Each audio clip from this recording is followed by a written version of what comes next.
at sa video yung kanilang mga trabaho.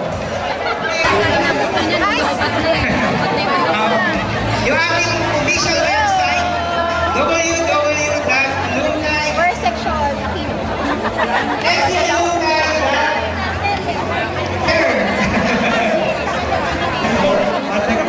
Post na kanina post no?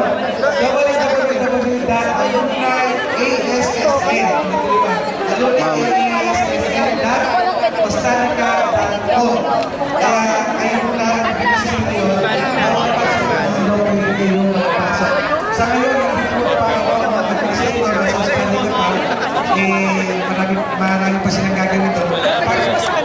Kahit ano yung pasok nyo, basta hindi pa, sabi ko sa study ka, kung na-ASSM dato study ka ako.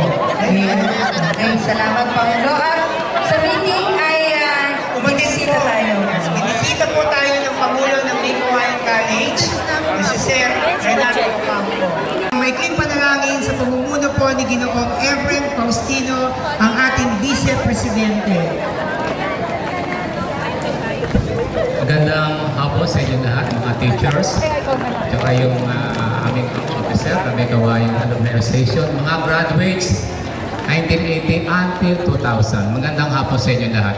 Narinig niyo ba lahat yan? Sige, manalangin mo tayo para humingi tayo ng patnubay sa ating Maykapan. Makisuyo. Dakilang Diyos ng kataas-taasan ng tanging pangalan ng Jehovah, Diyos ng pag-ibig, Diyos ng kagandahan loob, sa garang pagpapala, dakila sa lahat ng mga bagay, sa pagitan ng aming sintang anak si Kristo Jesus, isang dakilang guro, isang edukador na nagbigay ng dulong sa mga tao sana'y maging pagkakataon to, sana'y patnubayan kami ng Banal Espiritu upang maging kaaya-aya Ama ang aming gagawing reunion. Naway walang insidenteng mangyari at tanging kagalakan lang sana namin Ama ay makapiling ang mga graduates nito kasama ng mga organizer at hindi ng mga teacher. Sana po ay may magkaroon kami ng marangal na okasyong ito na iwasan po namin sana ang mga magandang pananalita o pagkawit upang ito'y maging kaaya-aya at matapos namin ng masaya at walang problema na mangyayari. Kami Ama bilang mga individual na lingkod mo o bilang mga individual ng mga tao Ama, kami po ay nakarating sa ganung pangalagayan.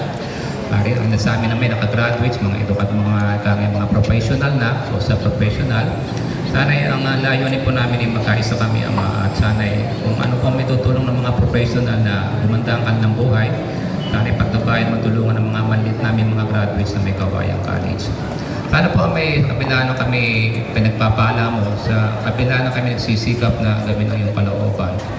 Nasumpungan pa rin kami Ama nagkukulang sa iyo. Maaaring hindi namin pinapahalaga ng mga payo mo o maaaring paminsan-minsan namin nakakaligtaan namin ang iyong liham sa amin ng Biblia. Naway patnubayan mo kami na minsan pa ipasuhin ito at may kapit namin sa iyong pang-araw-araw na pamumuhay. Napakahirap po Ama ng kalagayan ng daigdig ngayon at binabanggit ng Biblia Ama na kami namumuhay na sa mga huling mga araw. Sana ito yung panahon para kayo magpulay-pulay. Ito yung panahon Ama na sariwain namin ng iyong salita. Ito yung panahon Ama na gawin ng iyong kalooban. At ang mga panalangin to Ama, ang walang hanggang pagpapasalamat at lakip ang anumang bagay na nagawa namin na di nakakalugod sa iyong pangalan ay kinalulungkot po namin. Ang lahat po ng mga papuring ito at karangalan ay pinapatungkol namin sa iyo, Jehovah, sa pangalan po ni Kristo Jesus. Ito tayong panatang makabayan. M.I. Himna. Andiyan na ba si Ma'am Aida? Si Ma'am Elma po.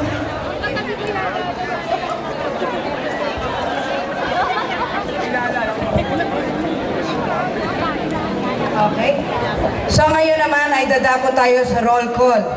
Roll call ng Different batches. yes. May hihilingin sana kami pag tinawag natin yung batch, kung pwede tatayo tayo at ibibigay natin yung pinakamalakas na palakpak para sa batch nyo, syempre. Okay ba?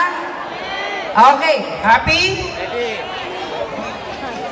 Happy Batch 80! June Orian! Hello! Hello po ang Batch 80! Yes. Susunod po ang Batch 1981! Batch 1981! Ayun! Wow! Ang pamumuno po ni Sir Mario Matalastas. Magandang gabi po. Susunod po na nandito po ay ang Batch 1983. Batch 1983! Ayun po. Wow! Sir Obet Conquillo po yun, kaya wala po yata si Sir. Hindi napunta lang. Mahaba pa ang gabi, pwede pang humabol. Yes, baka nasa work pa po si Sir. Yes. Susunod, si Engineer Bernie Camilon. Bio.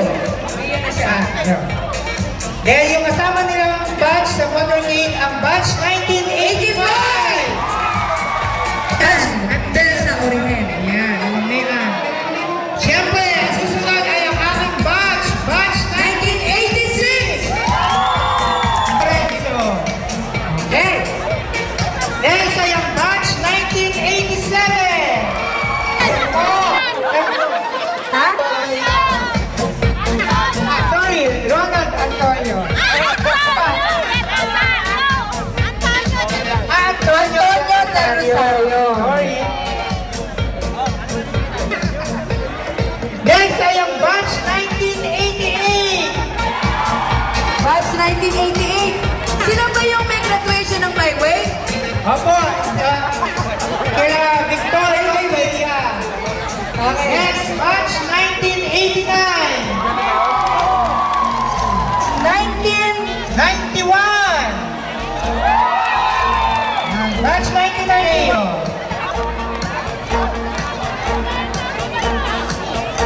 Next, ang susunod natin ay ang batch 1992. Kaya Joyce Ann Season. Ang susunod natin ay ang batch 96. Batch 1996 headed by Cheryl Bautista. Next batch, batch 1997. Wala pa, Beka? Ano kanina si Ronald? batch 97. Batch 97. Parating pa lang. Ay, yung batch 19, sorry, batch 1990. Ah, wala.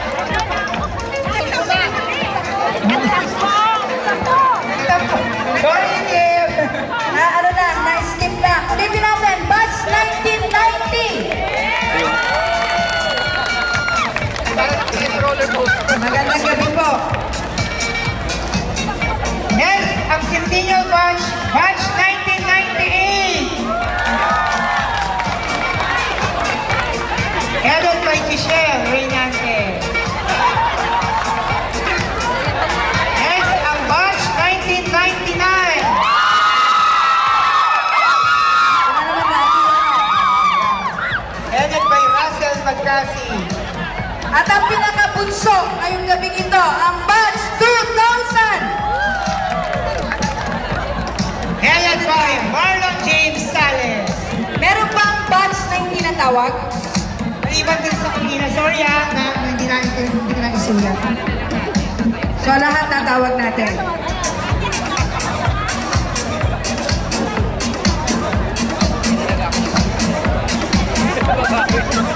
Sa inyo ang ating MCAA auditor at ang project chairman ng alumni homecoming natin ngayon. Walang iba kundi si Mr.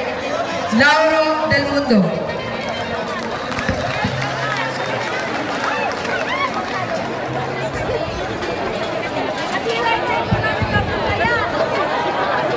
Higit sa masasarap na pagkain at malalamig na inumin na pagsasaluhan natin ngayong gabi, higit sa malulutong na hanakhap sa masasayang kwentuhan upang balikan ang inyong high school life, at higit sa walang katapusang litrakuhan para ma-efface ang inyong mga litraso sa Facebook. Ano pa kaya ang magiging malalim na kahulugan kung bakit tayo ay nangagkatipon ngayong gabi? Good evening, everybody. There are two important messages that I would like to convey to each and every one of you. First, I would like to give you an idea of how this grand reunion came into being. During the MCAA or Mega White College Alumni Association, in which I am an officer, during its first planning meeting held some 3 years ago, I proposed a grand reunion for all the graduates of this institution, Megawayan College, formerly Megawayan Institute. But for some technical reason, the graduates of batch 1979 and below hold their reunions 2 years ago.